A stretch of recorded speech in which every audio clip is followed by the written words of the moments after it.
2. El día de hoy vamos a ver la relación que existe entre el radio, ustedes lo recuerdan, corresponde a un segmento que va del centro de la circunferencia a un punto de la circunferencia. Eso corresponde a un radio.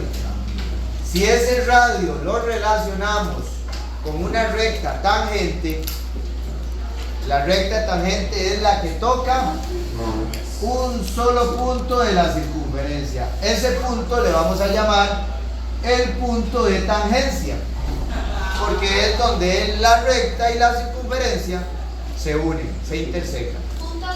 Punto de tangencia. Ok, vamos a anotarlo por acá. B sería el punto de tangencia. Ahí es donde ellas se unen. Ok, resulta que toda recta tangente que se une a un radio en su punto de tangencia determina un ángulo ¿de cuánto?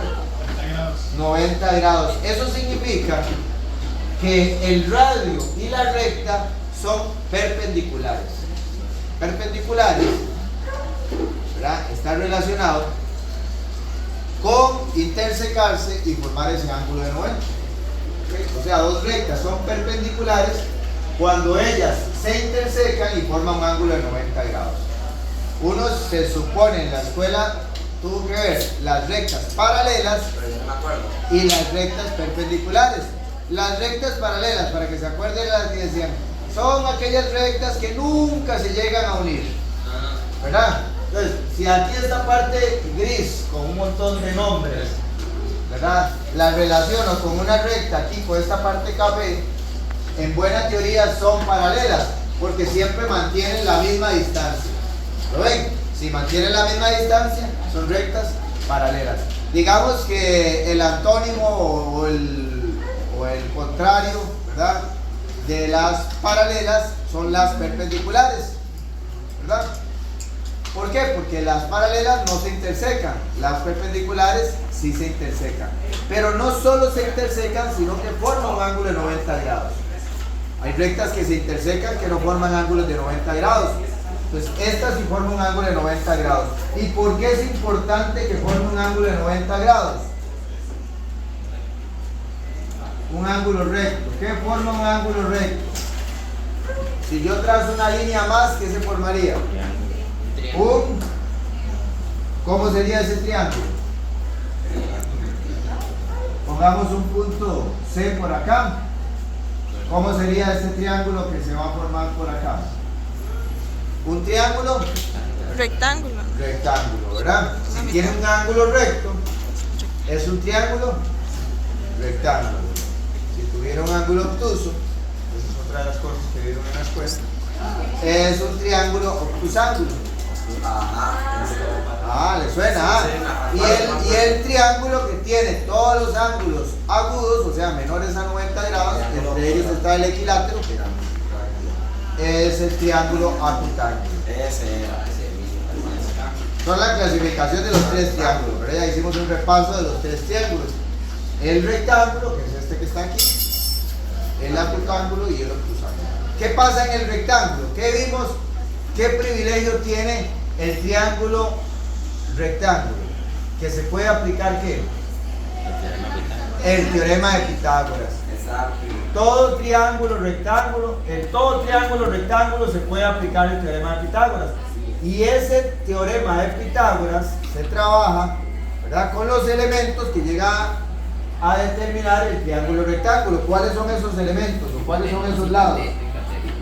Aquí tenemos el cateto y la hipotenusa, ¿verdad? Gato, hipopótamo. ¿Está bien? Sí. Casi un solo hijo. ¿Ok? ¿Vamos a verlo así? Sí. Vamos a verlo como gato. Vamos a verlo como el teorema que es. Si lo recuerdan, el teorema de Pitágoras estaba relacionado con que la hipotenusa al cuadrado es igual a un cateto al cuadrado más el otro cateto al cuadrado.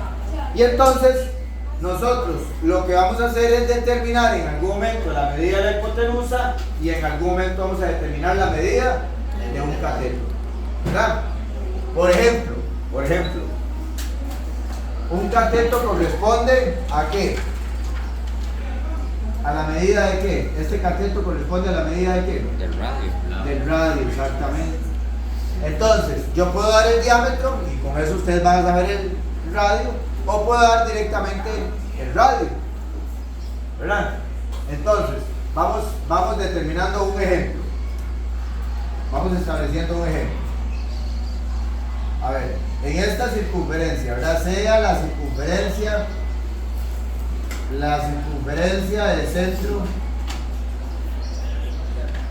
de centro A, aquí, ¿ok? Cuyo radio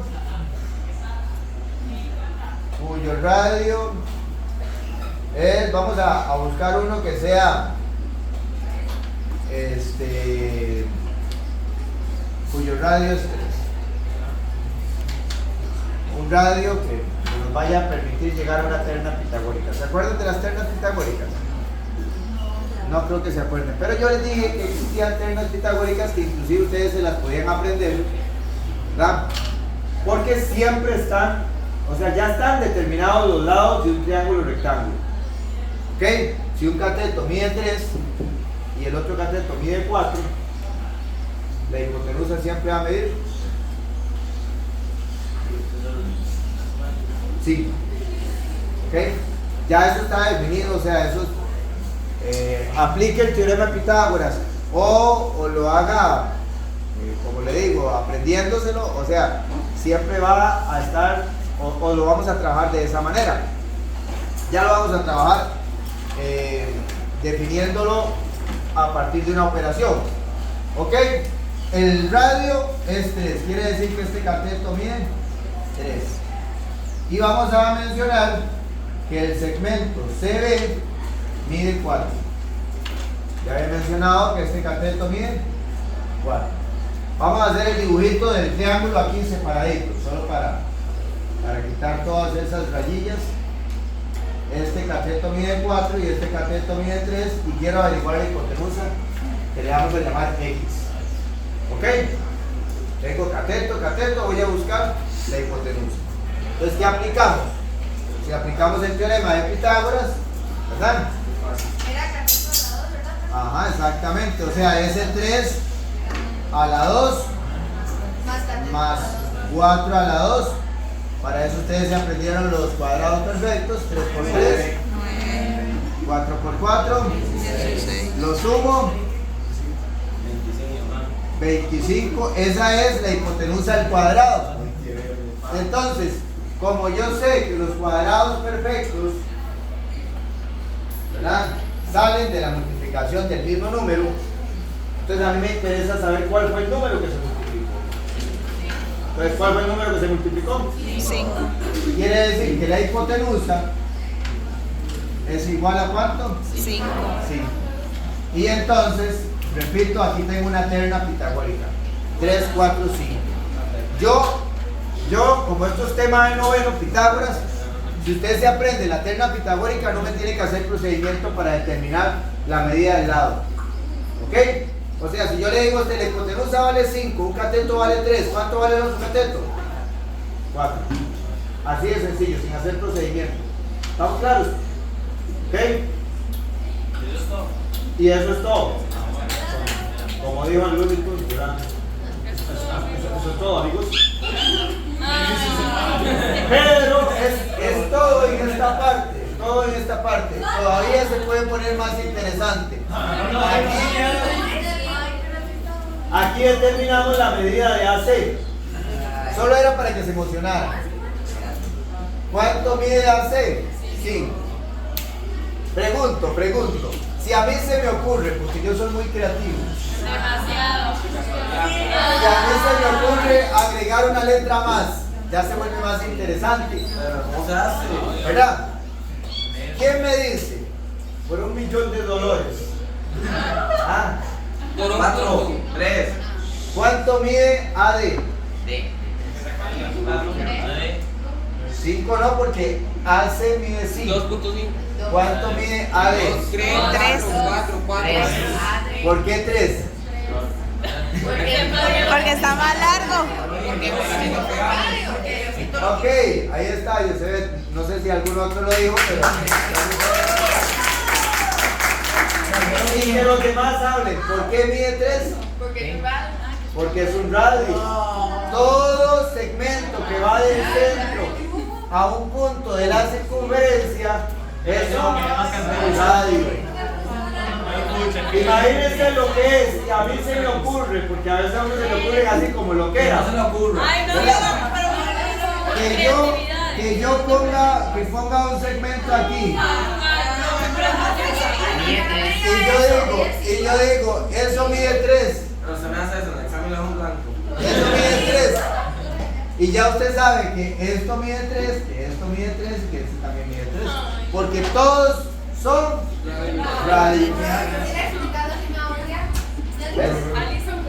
Pero está claro que este es un radio y que este también es un radio. Y entonces, si este pedazo, este pedacito de aquí, cuando uno dice pedazo, suena pedazo. Este pedazo AD mide 3, ¿cuánto mide el otro pedacito? 2. Bien, 2. ¿Por qué? Porque todo mide 5. Si ya tengo uno que mide 3, lo que está sobrando para el otro son 2. Entonces quiere decir que DC, si a mí me pueden averiguar cuánto es la medida de CD, la respuesta sería 2.